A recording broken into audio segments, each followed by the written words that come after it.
Last video में हमने सीखा था कि किस प्रकार से हम एनुअल रिपोर्ट को देख के रेशियो को कैलकुलेट करने के लिए हमारे कंटेंट निकालेंगे।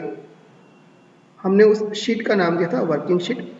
आज हम देखते हैं कि हम हमारे सीबीएसई के प्रोजेक्ट को किस तरीके से बनाएंगे, किस प्रकार से हम एक कंपनी की एनुअल रिपोर्ट से रेशियो कैलकुलेट करेंगे। तो आज हम देखेंगे रेशियोज किस प्रकार से हम कैलकुलेट करेंगे। हमारा फर्स्ट रेशियो होता है करंट रेशियो। ऑब्जेक्टिव सिग्निफिकेंस आपने याद किया होगा वहाँ, जिसे आप यहाँ थोड़ा सा प्रेजेंट करें। नहीं याद है तो बुक में से देख के आप इसे प्रेजेंट करें कि करंट रेशियो हम क्यों निकालते हैं, उसका ऑब्जेक्टिव एंड सिग्निफिकेंस। फॉर्मूला है current assets divide by current liabilities. Current year 2020 मतलब 1920 को हमने 2020 लिखा, 1819 को हमने 2019 लिखा। अब देखिए ये करंट असेट्स और करंट लायबिलिटीज हमें कहाँ से मिली। हमने लास्ट वीडियो में जो वर्किंग शीट देखी थी वहाँ से हम लाएंगे। एक बार मैं आपको बता देता हूँ, ये हमारी working sheet current assets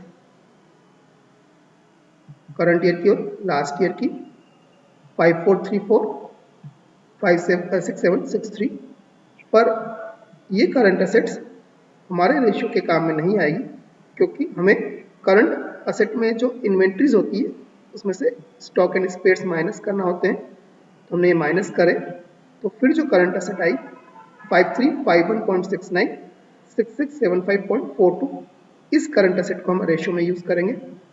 current liabilities को हमने एनुअल रिपोर्ट में से बैलेंस शीट में से ला के लिखा था यहाँ पर। तो ये दोनों सालों की करंट लायबिलिटीज हुई, करंट ईयर की और लास्ट ईयर की। करंट असेट लास्ट ईयर के कंपेरिजन में इस साल कम हो रही है, करंट लायबिलिटीज भी कम हो रही है। देखते हैं इसका हमारे रेशियो पे क्या इम्पैक्ट पड़ेगा। देखिए current ratio, current asset 5351.7 divided by 5017, ये रहा 1.07:1। लास्ट ईयर 1.03:1 था।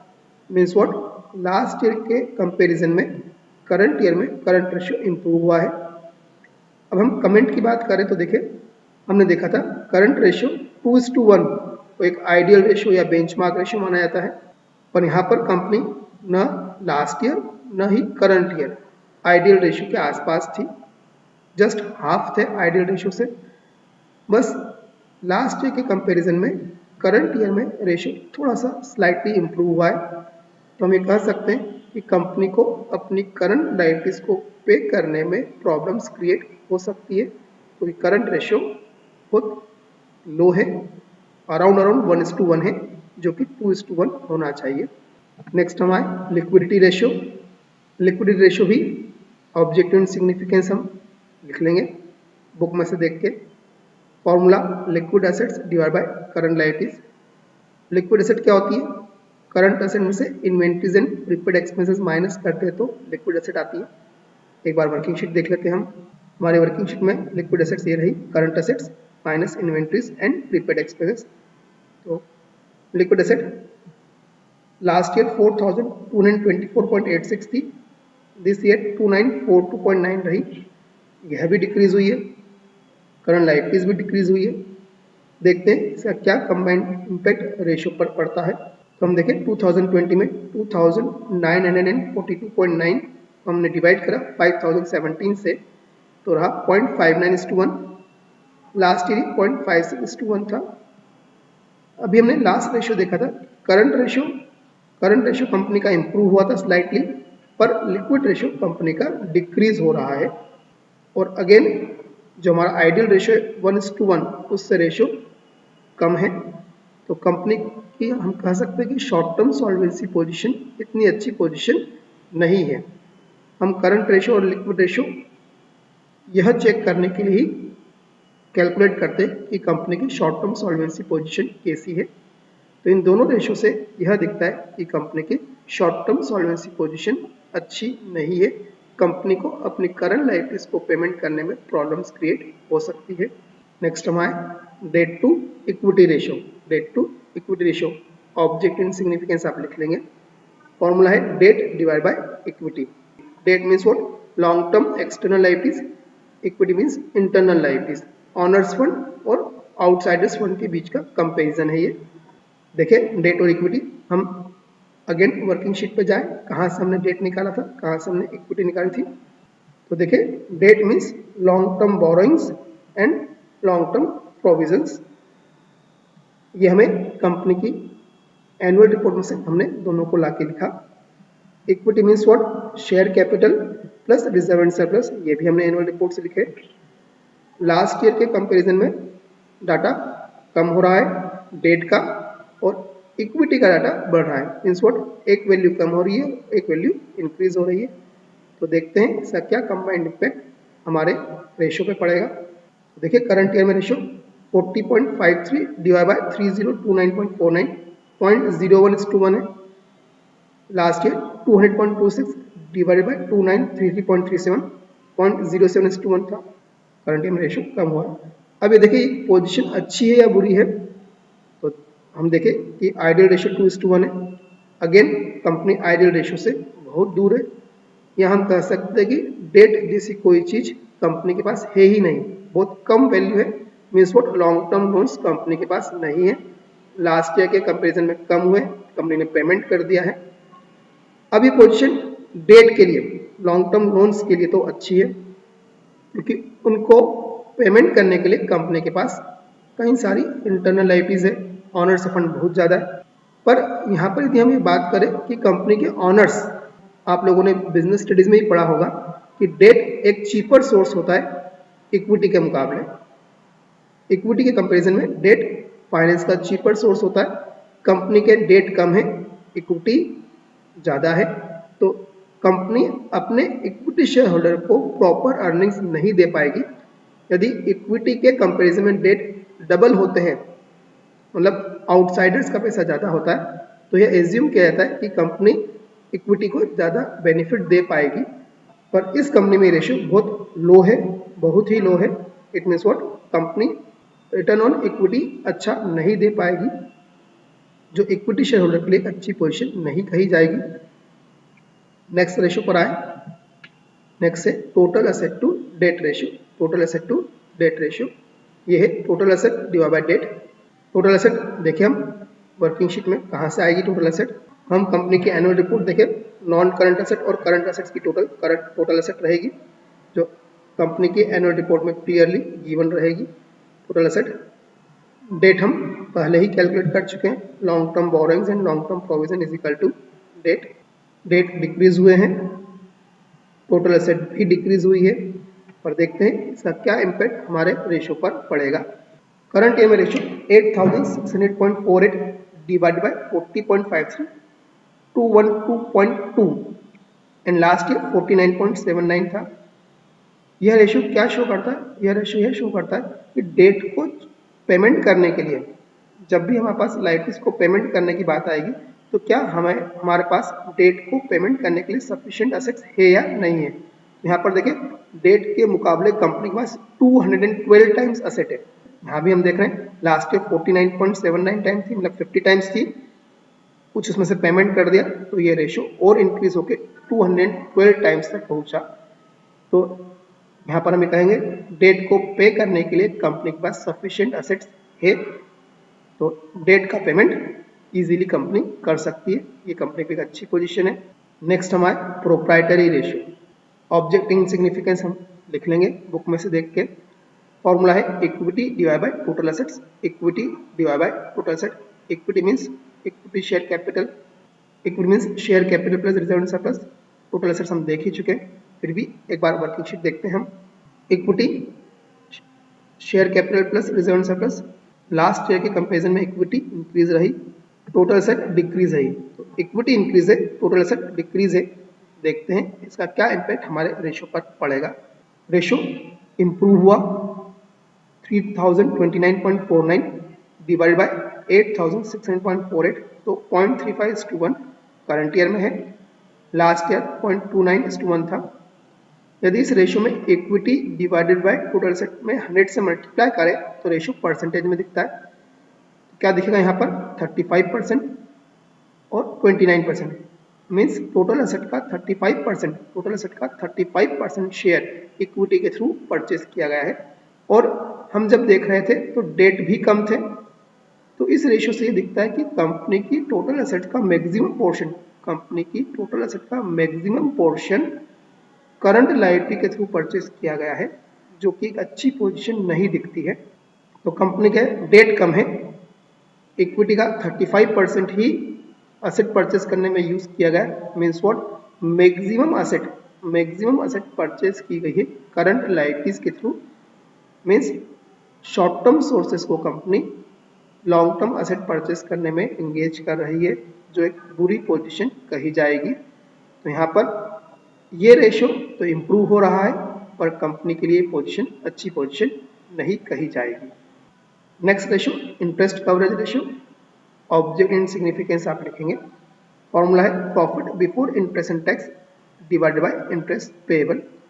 देखिए हमारा profit before interest and tax और इंटरेस्ट पेएबल कैसा है वर्किंग शीट पे। कंपनी की एनुअल रिपोर्ट में profit before tax clearly given रहेगा। कहाँ पर, टोटल रेवेन्यू में से टोटल एक्सपेंसेस माइनस करेंगे तो प्रॉफिट बिफोर टैक्स आ जाएगा। ये रहा प्रॉफिट बिफोर टैक्स। इसमें जब आप फाइनेंस कॉस्ट ऐड करेंगे, finance cost, interest means what, finance cost add करेंगे तो क्या होगा, आपका profit before interest and tax आ जाएगा। और यह फाइनेंस कॉस्ट ही क्या है आपका, इंटरेस्ट पेएबल। फाइनेंस कॉस्ट ही क्या है आपका, इंटरेस्ट पेएबल। तो profit before interest and tax को आप इंटरेस्ट पेएबल से डिवाइड करेंगे तो रेशियो पता पड़ जाएगा कितना है। प्रॉफिट डिक्रीज हो रहे हैं, फाइनेंस कॉस्ट भी डिक्रीज हो रही है। देखते हैं सर क्या कंबाइंड इम्पैक्ट हमारे रेशियो पर पड़ेगा। यह रेशियो इस बात को कैलकुलेट करने के लिए कैलकुलेट किया था कि क्या कंपनी के पास अपने इंटरेस्ट को पे करने के लिए सफिशिएंट प्रॉफिट अर्निंग है या नहीं है। तो देखिए 453.77 डिवाइडेड बाय 340.35, ये आया 1.33 टाइम्स। लास्ट ईयर ये 1.60 टाइम्स था। लास्ट ईयर थोड़ी सी करंट ईयर से पोजीशन अच्छी थी, पर यदि हम कहें तो कंपनी के प्रॉफिट्स बहुत कम है। कंपनी इंटरेस्ट जो 340.35 है उससे सिर्फ थोड़ा सा ही ज़्यादा प्रॉफिट अर्न कर पा रही है। ये रेशियो लो होना कंपनी के लिए बुरा माना जाएगा। हो सकता है फ्यूचर में कंपनी के पास इतने भी प्रॉफिट्स ना हो कि कंपनी अपने इंटरेस्ट का पेमेंट कर सके। तो हमने देखा था डेट इक्विटी रेशियो से हम यह देखते थे कि कंपनी अपनी लॉन्ग टर्म लायबिलिटीज को पेमेंट करने में कैपेबल है या नहीं है।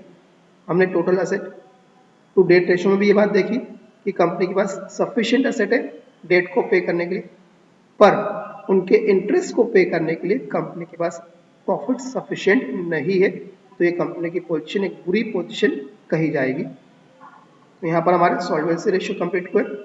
नेक्स्ट हमारा रेशियो है एक्टिविटी और टर्नओवर रेशियो, जो कंपनी की डे टू डे परफॉर्मेंस को चेक करने के लिए कैलकुलेट किए जाते हैं। देखते हैं यहाँ पर पोजीशन कैसी है। फर्स्ट है inventory turnover ratio, object in significance आप लिखेंगे।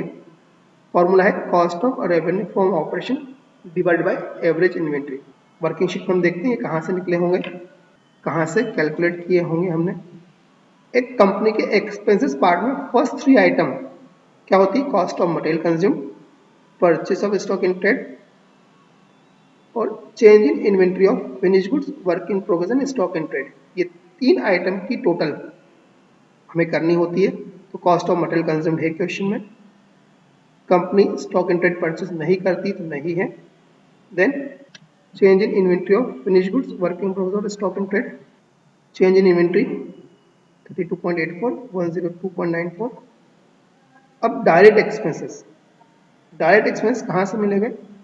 आप लोगों ने न्यूमेरिकल क्वेश्चन सॉल्व करते समय cost of revenue from operation का फॉर्मूला पढ़ा होगा कि opening inventory plus purchase plus direct expenses minus closing inventory.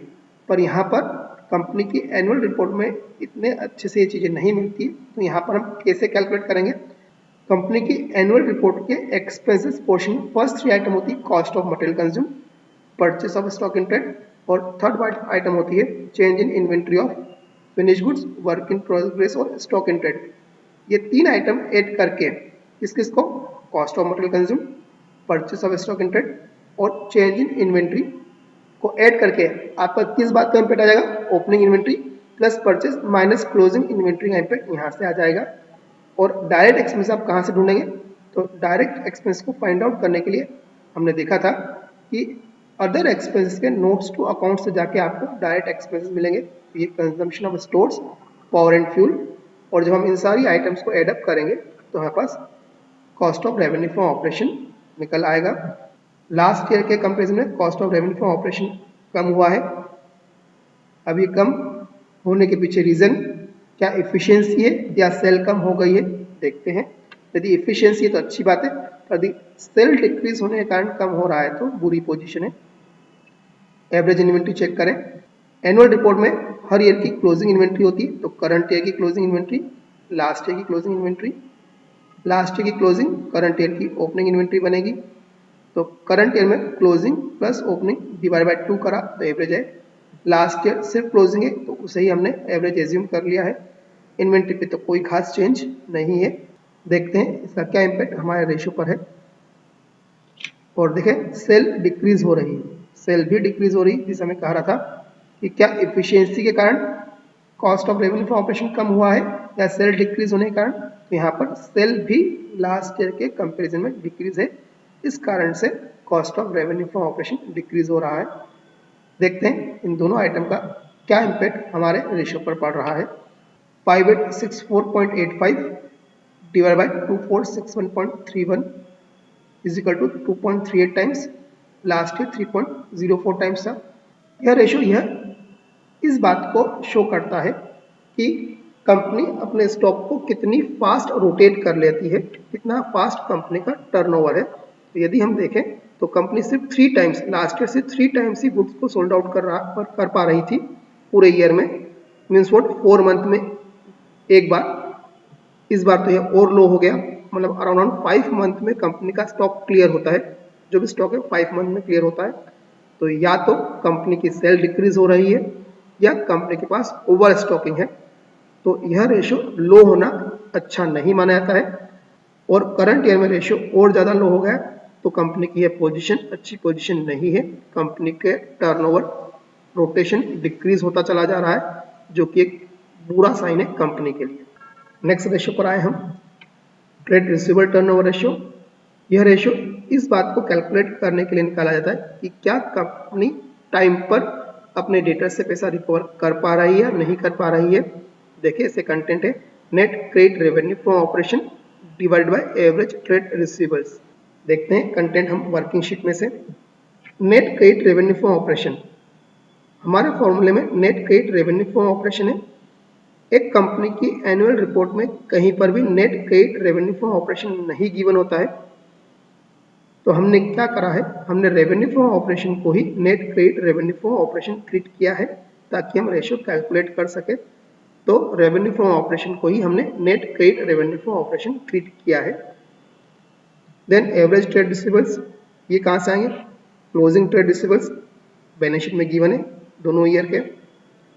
Last year का क्लोजिंग करंट ईयर का ओपनिंग बनेगा, तो closing plus opening divide by 2 average. और लास्ट ईयर में हमने क्लोजिंग को ही एवरेज एज्यूम कर लेंगे। लास्ट ईयर के कंपैरिजन में सेल कम हो रही है, ट्रेड रिसीवेबल्स भी कम हो रहे हैं। देखते हैं इसका क्या कंबाइंड इम्पैक्ट रेशियो पर पड़ेगा। 9184.47 divide by 2664.9, 3.45 times, last year 3.82 times था। Means company good sold out करने के बाद 4 टाइम्स मनी कलेक्ट कर लेती है, मतलब अराउंड 3 मंथ्स में। करंट ईयर में थोड़ा सा लो हुआ है। इट मीन्स व्हाट, कंपनी के रिकवरी प्रोसेस में भी दिक्कत है, कंपनी टाइम पे फंड रिकवर नहीं कर पा रही है। लास्ट ईयर के कंपैरिजन में करंट ईयर में कंपनी के रिकवरी प्रोसेस और स्लो हो गई है। हो सकता है कि कुछ डेटर्स पेमेंट ना करें और बैड डेट्स में कन्वर्ट हो जाए, तो ये पोजीशन भी कंपनी के लिए अच्छी पोजीशन नहीं कही जाएगी। नेक्स्ट रेशियो पर हम आए, ट्रेड पेएबल टर्नओवर रेशियो। जिस तरह से ट्रेड रिसीवेबल टर्नओवर रेशियो में हम ये देखते हैं कि कितनी बार पैसा कलेक्ट कर लिया गया है, उसी तरह से ट्रेड पेएबल टर्नओवर रेशियो में हम यह चेक करते हैं कि कितनी बार, कितने टाइम्स हम पेमेंट कर चुके हैं। तो देखिए net credit purchase divide by average trade payables. Content हम देखते हैं हमारी वर्किंग शीट पे। अब जिस तरह से हमारे पास नेट क्रेडिट रेवेन्यू नहीं थी, उसी तरह से नेट क्रेडिट परचेस भी क्वेश्चन में हमें नहीं मिलेंगे। टोटल परचेस को ही हम क्रेडिट परचेस एज्यूम कर लेंगे। Purchase of raw material purchase of raw material हमने कॉस्ट ऑफ मटेरियल कंज्यूम के नोट्स में से देखे थे। कभी कभी हो सकता है किसी कंपनी में कॉस्ट ऑफ मटेरियल कंज्यूम का नोट ना हो, तो उस कॉस्ट ऑफ मटेरियल कंज्यूम को ही purchase of raw material assume कर लेना। Purchase of finish goods question में नहीं है, होता तो हम दोनों को ऐड करते। तो ये आपका हो गया net credit purchase. Average trade payable, अब एवरेज ट्रेड पेबल कहाँ से मिलेंगे? तो कंपनी की एनुअल रिपोर्ट में जो ट्रेड पेबल से क्लोजिंग के होते हैं, करंट ईयर का क्लोजिंग, लास्ट ईयर का क्लोजिंग, लास्ट ईयर का क्लोजिंग, करंट ईयर का ओपनिंग बना, तो closing plus opening divide by 2 average आया। लास्ट ईयर के क्लोजिंग को ही हम एवरेज एज्यूम कर लेंगे। लास्ट ईयर के कंपेरिजन में परचेस की वैल्यू और एवरेज ट्रेड पेबल की वैल्यू डिक्रीज हो रही है। देखते हैं इसका क्या इम्पैक्ट कंपनी के रेशियो पर पड़ता है। 5370.46 divide by 1160.24, 4.62 times. Last year 4.89 times था, तो ये रेशियो में ज़्यादा चेंज नहीं है, पर फिर भी रेशियो डिक्रीज हो रहा है। यह रेशियो यह शो कर रहा है कि कंपनी टाइम पर अपने क्रेडिटर्स को मनी पे कर पा रही है। अराउंड 2 से 3 मंथ में कंपनी अपने क्रेडिटर्स को मनी पे कर देती है, जो कि बुरा साइन नहीं है। पर हाँ, लास्ट ईयर के कंपैरिजन में रेशियो डिक्रीज हुआ है। हो सकता है कंपनी के पास फाइनेंशियल डिफिकल्टीज स्टार्ट हो गई होगी, क्योंकि हमने देखा था करंट रेशियो कंपनी का बहुत लो है, जो ये शो करता है कंपनी करंट लायबिलिटीज को टाइम पर पेमेंट नहीं कर पाएगी। तो ये रेशियो थोड़ा सा डिक्रीज होता दिख रहा है। हो सकता है इसके पीछे रीजन लो करंट और लिक्विड रेशियो हो सकता है। लास्ट एक्टिविटी रेशियो है वर्किंग कैपिटल टर्नओवर रेशियो। यह रेशियो ये इस बात को शो करता है कि कंपनी अपने वर्किंग कैपिटल को इफेक्टिवली यूज कर रही है या नहीं कर रही है। फॉर्मूला है net revenue from operation divide by working capital. इसके कंटेंट हम देखते हैं वर्किंग शीट पर। रेवेन्यू फ्रॉम ऑपरेशन कंपनी की एनुअल रिपोर्ट में स्टेटमेंट ऑफ पीएनएल का सबसे first item he revenue from operation होता है, ये हमने वहां से पिक करा। Working capital current assets minus current liability, current assets minus current liability current year के लिए और लास्ट ईयर के लिए।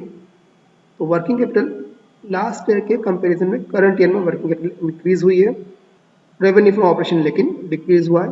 देखते हैं इसका क्या इम्पैक्ट हमारे रेशियो पर पड़ता है। देखें 9184.47 divide bye 417, 22.03 times. Last year 43.22 times था। रेशियो करंट ईयर में डिक्रीज हुआ है।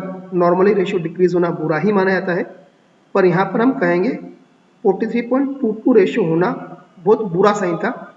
एक्टिविटी या टर्नओवर रेशियो बहुत ज़्यादा हाई होते हैं तो वो यह शो करते हैं कि कंपनी के पास सोर्सेस कम है।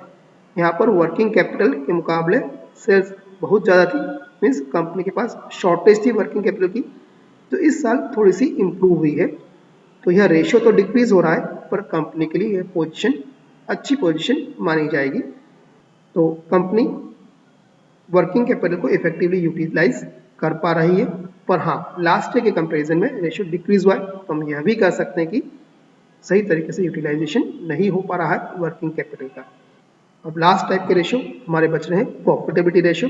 प्रॉफिटेबिलिटी रेशियो में ग्रॉस प्रॉफिट रेशियो, फॉर्मूला है gross profit into 100 divide by revenue from operation. 100 से मल्टीप्लाई करा है हमने, मीन्स व्हाट, सारे ही रेशियो परसेंटेज में आएंगे, सारे ही प्रॉफिटेबिलिटी रेशियो परसेंटेज में शो होते हैं, इसलिए हमने 100 से मल्टीप्लाई करा।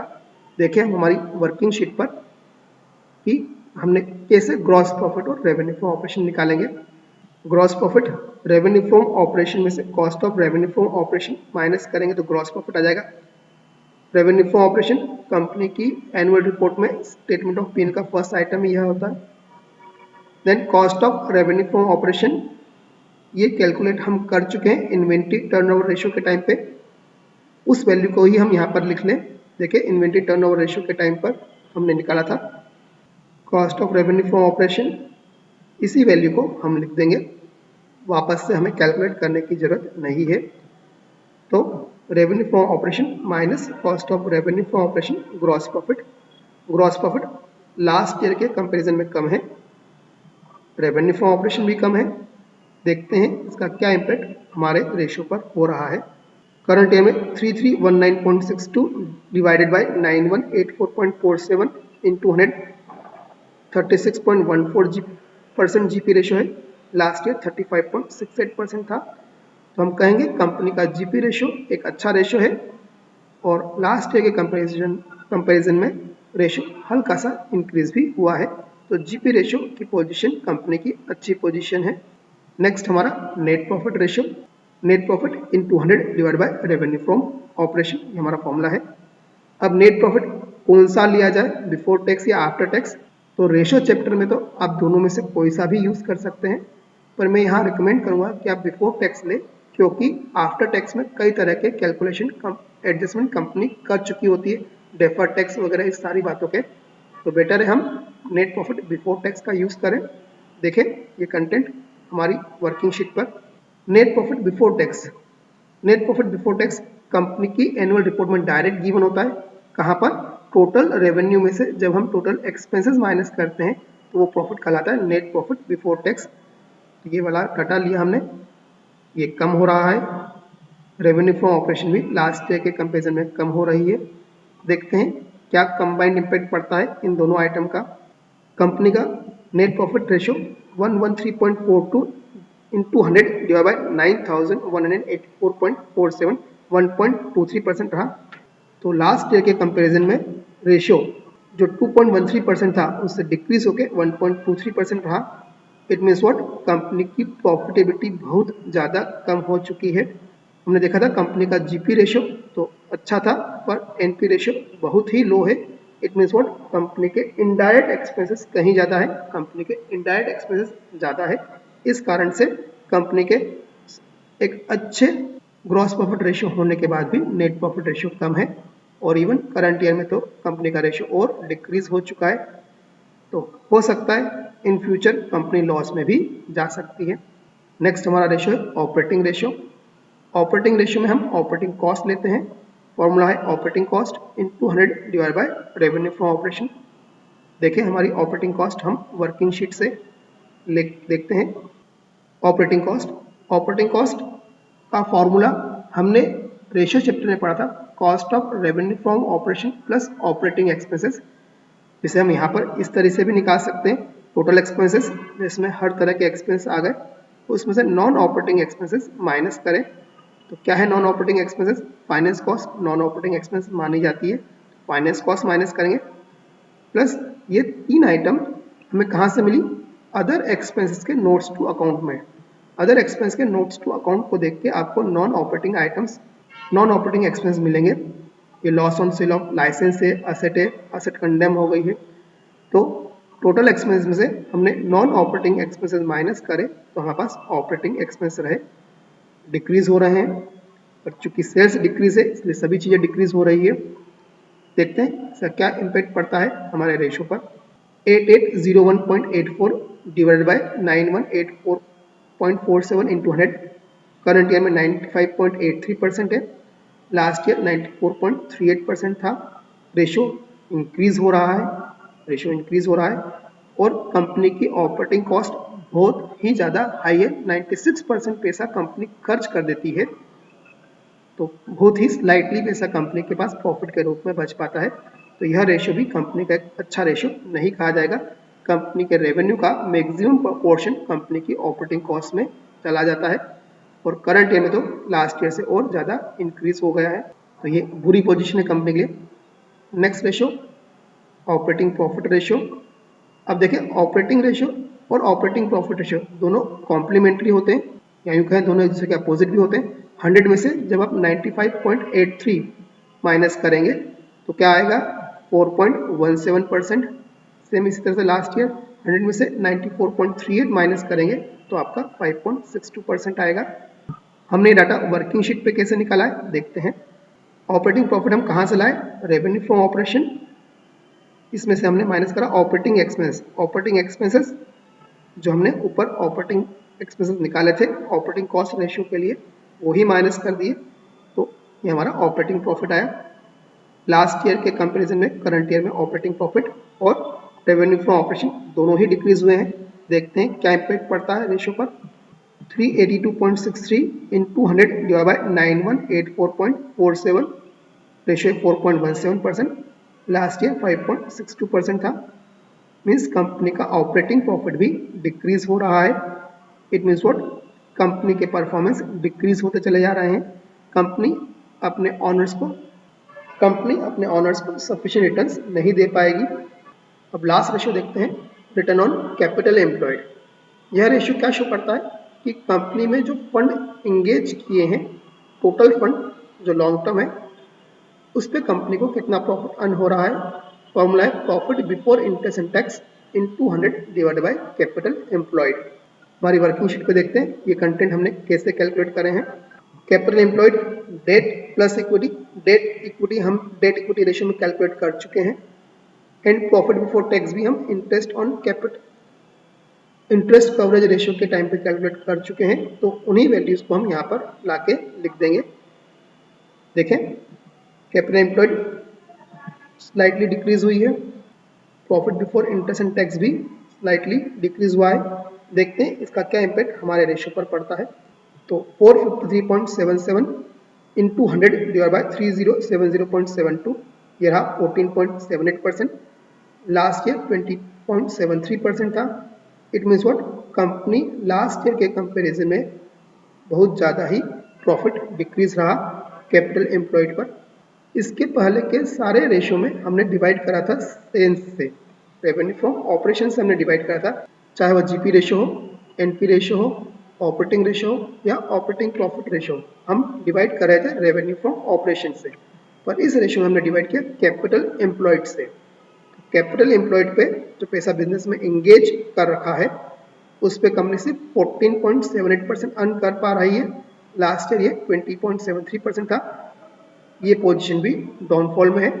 इट मीन्स व्हाट, कंपनी की पोजीशन लगातार हर रेशियो से हमें दिख रहा है कि गिरती चली जा रही है। कंपनी में सिर्फ एक ही अच्छी बात है, वो यह है कि कंपनी अपने लॉन्ग टर्म लोन्स को पे करने के लिए कंपनी के पास सफिशिएंट असेट्स अवेलेबल है। अदरवाइज कंपनी की हर चीज डिक्रीज होती चली जा रही है। तो हमारा कंक्लूजन ये निकलेगा कि ये कंपनी की पोजीशन में डाउनफॉल जा रहा है और हो सकता है नेक्स्ट ईयर्स में कंपनी लॉस में चली जाए।